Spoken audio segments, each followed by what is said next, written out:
பார்க்க 10th maths exercise number 4.3 ஓகேங்களா 4.3ல இருக்கக்கூடிய ஃபர்ஸ்ட் சம் தான் பார்க்க போகிறோம் பாருங்கள். A man goes 18 meter due east and then 24 meter due north. ஓகேங்களா ஈஸ்ட்டில் 18 மீட்டர் ட்ராவல் பண்ணிவிட்டு அதுக்கப்புறம் 24 மீட்டர் நார்த்துக்கு திரும்பிட்டாங்க. ஓகேங்களா find the distance of his current position from the starting point. ஓகேங்களா இதுக்கு முதல்ல நம்ம ட்ரையாங்கிள் ஃபார்ம் பண்ணணும். ஃபார்மேஷன் ட்ரையாங்கிள் பண்ணிவிட்டு அதுக்கப்புறம் தான் நம்ம இதை வரைய போகிறோம். ஸோ இப்போ வாங்க கிளாஸ்க்குள்ளே போகலாம். கிளாஸ்க்குள்ளே போகிறதுக்கு முன்னாடி இது வரைக்கும் நம்ம சேனலை சப்ஸ்கிரைப் பண்ணாமல் இருந்தாலும் இல்லை இதுதான் ஃபஸ்ட் டைம் பார்க்கறதா இருந்தாலும் சரி தயவுசெய்து நம்ம சேனலை சப்ஸ்கிரைப் பண்ணிடுங்க. அப்படியே பக்கத்தில் பெல் ஐக்கான் இருக்கும், அதையும் கிளிக் பண்ணிடுங்க. நன்றி. இப்போ வாங்க நம்ம கிளாஸ்க்குள்ளே போகலாம். ஸோ இப்போ நம்ம டைரக்ஷனுக்கான இது போட்டு விட்டேன். ஸோ இப்போ பார்த்தீங்க அப்படின்னா மேன் இந்த பொசிஷன்லேருந்து ஆரம்பிக்கிறான். ஓகேங்களா இந்த பொசிஷனுக்கு பேர் என்ன வைக்கலாம் அப்படின்னா இப்போ நம்ம வந்து ஒரு ஏன்னு வச்சுக்கிறோம். இந்த இடத்துல இருந்து ஆரம்பித்து என்ன பண்ணுறான் 18 மீட்டர் டியூ ஈஸ்ட். ஸோ இங்கே இருந்து 18 மீட்டர் ட்ராவல் பண்ணுறான். ஓகேங்களா 18 மீட்டர் இங்கேருந்து ட்ராவல் பண்ணுறான். இந்த இடத்துக்கு பேர் நான் பின்னு வச்சுக்கிறேன். ஓகேங்களா இங்கே 18 மீட்டர் ட்ராவல் பண்ணதுக்கப்புறம் 24 மீட்டர் டியூ நார்த் அப்படின்றாங்க. ஸோ இங்கே இருந்து 24 மீட்டர். ஓகேங்களா இது 24 மீட்டர், இது 18 மீட்டர். இந்த இடம் சி. ஸோ இப்போ அவன் என்ன கேட்டிருக்கான், அந்த ஏவுக்கும் சிக்கும் எவ்வளோ டிஸ்டன்ஸ் இருக்கும் அப்படின்றத அவன் கேட்குறான். ஸோ அதுக்கு தான் இந்த ரெண்டு இதையும் கொடுத்துருக்கான். ஓகேங்களா ஸோ அப்போ பார்த்தீங்க அப்படின்னா இந்த டைரெக்ஷன் டைரெக்டாக போட்டால் எவ்வளோ வரும் அப்படின்றது தான், அதாவது ஏ டு சி எவ்வளோ இருக்கும் அப்படின்றது அவன் கொஸ்டின். இது பார்த்தீங்க அப்படின்னா கண்டிப்பாக டைரெக்ஷன் திருப்புறதுனால இது 90 டிகிரி. ஓகேங்களா ஸோ நம்மளுக்கு தெரிஞ்சது என்ன அப்படின்னா பித்தாகோரஸ் தியரம்னு ஒன்று நமக்கு தெரியும். என்ன அப்படின்னா square of the hypotenuse is equal to the sum of the other two squares of the other two sides அப்படின்னு சொல்லியிருக்கோம். ஓகேங்களா ஸோ அப்போ AC square equal to hypotenuse square வந்து அதர் டூ சைட்ஸோட ஸ்கொயர்ஸோட சம்முக்கு ஈக்குவல். ஓகேங்களா ஸோ இதுதான் வந்து நம்மளுக்கு இருக்கக்கூடிய Pythagoras theorem. AC square is equal to AB square plus BC square. ஓகேங்களா ஸோ இப்போ பார்த்தீங்க அப்படின்னா ஏபி ஸ்கொயர் ஏபி வந்து எவ்வளவு நமக்கு இங்கே கொடுத்துருக்க கிவன் டேட்டா எடுத்து கூட எழுதிக்கலாம்.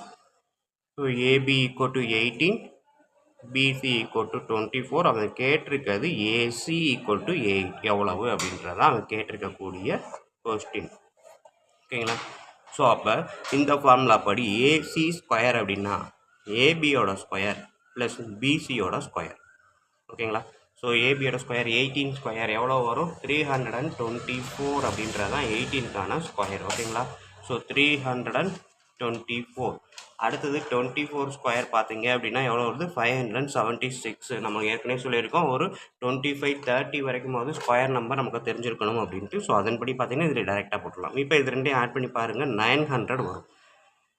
AC square equal to 900. அப்போ ஏசி வந்து என்னது square root of 900. 900 square root எடுத்தால் என்ன ஆன்சர் வரும் 30. ஓகேங்களா ஸோ அவன் கொடுத்துருக்கிறது எதில் கொடுத்துருக்குறான் மீட்டரில் கொடுத்துருக்குறான். அப்போ ஏசி வந்து 30 மீட்டர். ஓகேங்களா அவனோட கரண்ட் பொசிஷனுக்கும் ஆரம்பிக்கிற பொசிஷனுக்கும் இடையில உள்ள டிஸ்டன்ஸு பார்த்தீங்க அப்படின்னா 30 மீட்டர். ஓகேங்களா ஸோ எல்லாமே மீட்டர். ஓகேங்களா ஸ்டூடெண்ட் ஸோ கண்டிப்பாக இந்த கிளாஸ் புரிஞ்சிருக்கும்னு நினைக்கிறேன். ஈஸியாக புரிஞ்சிருந்துச்சு அப்படின்னா கண்டிப்பாக லைக் பண்ணுங்கள், கமெண்ட் பண்ணுங்கள், உங்கள் நண்பர்களுக்கு ஷேர் பண்ணுங்கள். நெக்ஸ்ட்டு நம்ம செகண்ட் சம் பார்ப்போம். வணக்கம் ஸ்டூடெண்ட்ஸ், இப்போ நம்ம பார்க்க போகிறது 10th மேக்ஸ் எக்ஸசைஸ் நம்பர் 4.3ல இருக்கக்கூடிய செகண்ட் சம் தான் பாருங்கள். There are two paths that one can choose to go from Sarah's house to James' house. ஓகேங்களா ஸோ சாராஸ் ஹவுஸ்லேருந்து ஜேம்ஸ் ஹவுஸ்க்கு போகிறதுக்கு ரெண்டு வழி இருக்குது. ஒன்று இந்த டைரெக்ஷன், இன்னொன்று இந்த டைரெக்ஷன். ஓகேங்களா அதான் அவன் சொல்லியிருக்கான். One way is to take C street. So C ஸ்ட்ரீட்ன்றது இந்த ஸ்ட்ரீட்டு, இந்த வழியாக போகலாம். And the other way requires to take B street and then A street. So இந்த பி ஸ்ட்ரீட் வழியாக வந்து அதுக்கப்புறம் ஏ ஸ்ட்ரீட்டுக்கு போகலாம் அப்படின்னு சொல்லியிருக்காங்க. How much shorter is the direct path along C street. அதாவது இப்போ இந்த வழியாக போகிறத விட இந்த வழியாக போகணும் அப்படின்னா எவ்வளவு ஷார்ட்டர் இருக்கும் அப்படின்னு கேட்டிருக்காங்க. அதாவது ரெண்டுக்கும் உள்ள டிஃப்ரென்ஸ் எவ்வளோ வரும், இதன் வழியாக போனால் எவ்வளோ தூரம் ஆகும், இதன் வழியாக போனால் எவ்வளோ தூரம் ஆகும், ரெண்டுக்கும் இடையில உள்ள டிஃப்ரென்ஸ் எது நம்மளுக்கு கம்மியாக கிடைக்குது, எவ்வளோ கம்மியாக கிடைக்குது அப்படின்றத அவன் கேட்டிருக்காங்க. ஸோ அப்போ இந்த டைரெக்ஷனை கண்டுபிடிச்சி அதுலேருந்து இந்த டைரெக்ஷனை கண்டுபிடிச்சி சப்ட்ராக்ட் பண்ணோம் அப்படின்னா ரெண்டுக்கும் இடையில உள்ள ஷார்ட்டஸ்ட்டு டைரக்ட் பாத் கிடைக்கும். ஓகேங்களா ஷார்ட்டர். ஓகேங்களா இப்போ வாங்க இதைத்தான் நம்ம வீடியோவை பார்க்க போகிறோம். பார்க்குறதுக்கு முன்னாடி நம்ம சேனலை சப்ஸ்கிரைப் பண்ணாமல் இருந்தீங்கனாலும் தயவுசெய்து சப்ஸ்கிரைப் பண்ணிடுங்க. அப்படி பக்கத்தில் பெல் ஐக்கான் இருக்கும், அதையும் கிளிக் பண்ணிடுங்க. நன்றி. இப்போ வாங்க நம்ம கிளாஸ்க்குள்ளே போகலாம்.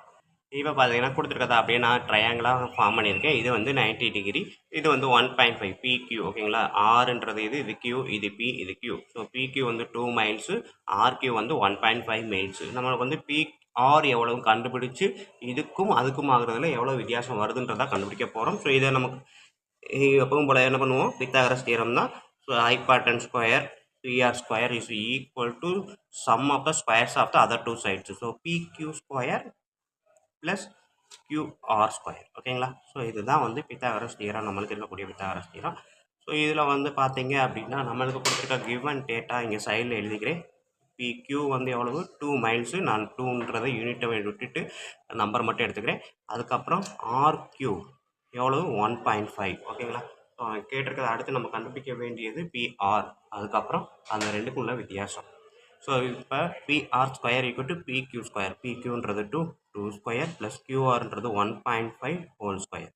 2 ஸ்கொயர் அப்படின்றப்ப 4, 1.5 அப்படின்றப்ப அதாவது 15 ஸ்கொயர் 225. இங்கே வந்து பாயிண்ட் இருக்கிறதுனால ஸ்கொயர் பண்ணும்போது டபுள் டிஜிட் பாயிண்ட்டுக்கு அப்புறம் வரும். இப்போ 2.25 அப்படின்றது ஆன்சரு.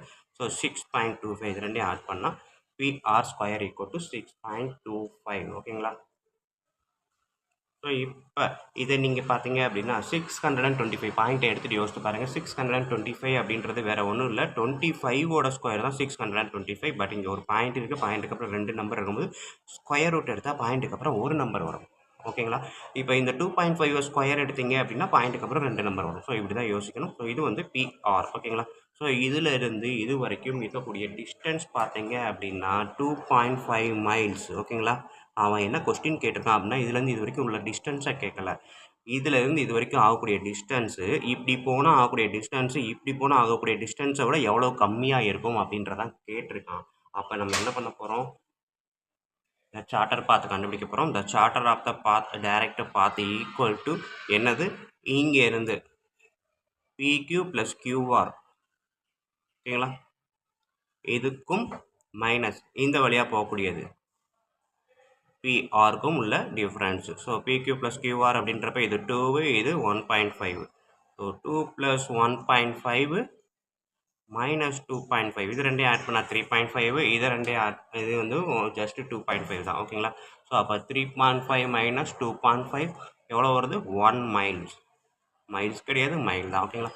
ஸோ அவன் வரக்கூடிய அந்த சுற்றி போனால் ஆகுறதுக்கும் டைரெக்டாக போனால் ஆகுறதுக்கும் உள்ள டிஸ்டன்ஸோட டிஃப்ரென்ஸ் பார்த்தீங்கன்னா 1 மைல்ஸ். அது கேட்டிருக்கிறது இதுதான். இவ்வளோ 1 மைல் டிஸ்டன்ஸை நம்ம ஈஸியாக வேகமாக முன்னாடியே போயிடலாம், ரீச் ஆகிடலாம் அப்படின்றதான் இந்த கொஸ்டினுக்கான ஆன்சர்.